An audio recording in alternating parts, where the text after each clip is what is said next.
So a player guarding Caitlin Clark named JC Sheldon poked Caitlin in the eye. Probably not intentional, but this little bump was on purpose. Then when Caitlin pushes her off in self-defense, Marina Mabrey takes that as an excuse to slam Caitlin and knock her to the ground.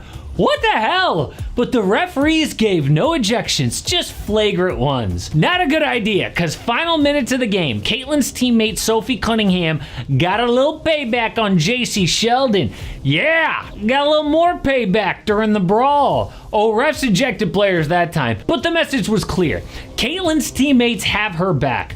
But why is that even still a thing in the WNBA? This league has been handed their Michael Jordan, Steph Curry, and they hate her. Why? And don't say race. The two women that just shoved Caitlin there, also white. Something else is going on here.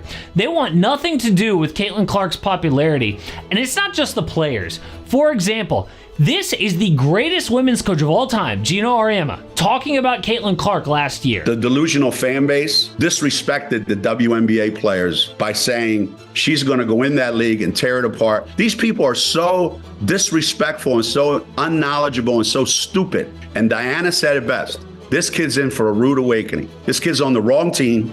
She's got the wrong skill set to handle the physicality of that league. She's just not built for the physicality of this league. Oh my God. That would be like if Coach K was talking trash about LeBron before he got to the NBA. You would never even see that. Like, why would you disparage her at all? What is the point?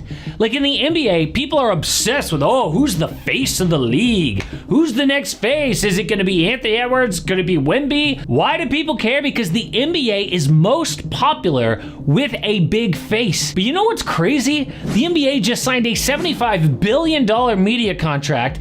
They don't even need a face right now, but they're still obsessed with it. The WNBA handed a Jordan-level face of their league and spit in her face. Act like they don't need her. So last year, when the WNBA broke viewership and attendance records, you can see this is before the playoffs, but obviously the regular season views way up. And no surprise, these were the most viewed games last year. 14 of the 16 involved Caitlin Clark. But if you ask the W, they will say anything they can to not give Caitlin the credit. Like, can you believe that the commissioner, Kathy Engelbert, wrote an article called How We Did It about last year? And here's what she said. By nearly every metric, 2024 was a standout year. As transcendent rookies, Caitlin Clark, Angel Reese, Cameron Brink entered the league. Regular season games drew an average of 1.2 million viewers, up 170% from the previous season. Our All-Star game brought an all-time high of 3.4 million. Yeah, she mentions Caitlin's name 2 times in the entire article, and both times she says Caitlin Clark and Angel Reese. Many asked when I knew it would be a success. I suspected it would be from the day we put tickets on sale for our April 15th draft. They sold out in minutes. Alongside 1,000 cheering in-person fans and around 3 million ESPN viewers, I knew with certainty we had entered a new era. I wonder why the draft was such a success. Oh, and she actually has a reason why. Well, with an expanded team that we hired in 2022, we were able to quickly modernize the WNBA app to feature custom content to fans in certain geographies, all of which allowed us to better understand and serve our existing and potential fans. Really? If this lady thinks the WNBA app had anything to do with last year, she needs to see a doctor. The app. So when people dunk on Angel Reese for having a big ego about things, can we actually even blame Angel Reese? I mean, everybody in her life, including the commissioner, is telling Angel, you are just as big of a reason for the popularity as Caitlin Clark. So I actually feel bad for Angel Reese. She ends up getting clowned for repeating what other people say. Negative things have probably been said about me, but honestly, I'll take that because look where women's basketball is. And I know I'll go down in history. I'll look back in 20 years and be like, yeah, the reason why we watching women's basketball is not just because of one person. It's because of me too, and I want y'all to realize that. And that is complete insanity, obviously. Angel in the WNBA, without Caitlin Clark, is a blip on the radar. We wouldn't even know her name. And that's not even hate. It's just a fact.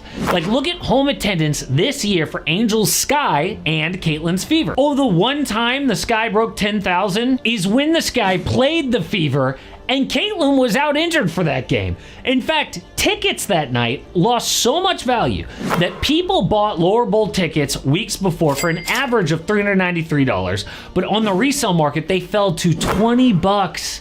And minutes before the game, tickets were selling at $7 a pop. Can you imagine being the person who bought those tickets to try to flip them to make money, and you gotta sell them for $7? W ratings were down 55% during her injury. It is the Caitlin Clark effect. Now, some people will say she is overrated, but despite the hype, Caitlin was an All-Star Year 1, All-WNBA, and Rookie of the Year.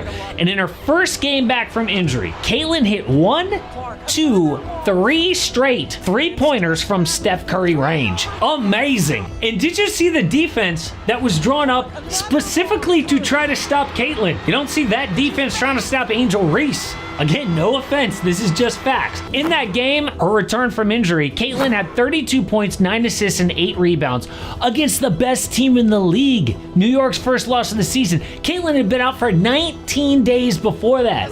And watch Breanna Stewart, the most decorated active player, just laugh after this step back three, because what else are you gonna do? No, obviously, she is not overrated. So why do WNBA players, even the commissioner, not want to give her credit? Well, I actually think that the first main reason is her age. At 22 years old, she was crowned as the face of the league before even playing a game in the WNBA. So women like Diana Taurasi, Cheryl Swoops, who grinded for decades trying to make the W a success, and it didn't really work. Now this young kid is already better than me? Hell no! We hear it all the time on TNT, by the way, when Shaq and Charles Barkley don't want to give young NBA players credit. And it was the same thing with LeBron. He was called the chosen one at 18 years old. And do you remember what his Cavs teammates said before Braun actually got there? We have better players than him in his position already on our team, bro. I don't think you can really just bring a high school player in and really just think your team gonna really turn around like that. Now, when we look back, that was obviously vets who felt threatened by the hype of some 18-year-old kid. It's human nature. And people say, oh, it's because they're women. Women are extra salty. Actually, we see it happen with men all the time. Sports are just competitive. You don't want someone 15 years younger coming in and taking your spot, whether you're a man or a woman. But old heads stopped hating LeBron and Steph once they proved how good they actually were. Once Steph won titles, people stopped doubting him or saying that a jump shot can't win. So if Caitlin is actually this good, then it's only a matter of time before all her haters change their minds. But the NBA offseason is going to be insane. We've got a ton of rumors, of course, about Kevin Durant, Giannis, but now Ja Morant's future is in question after a huge trade involving his teammate Desmond Bane.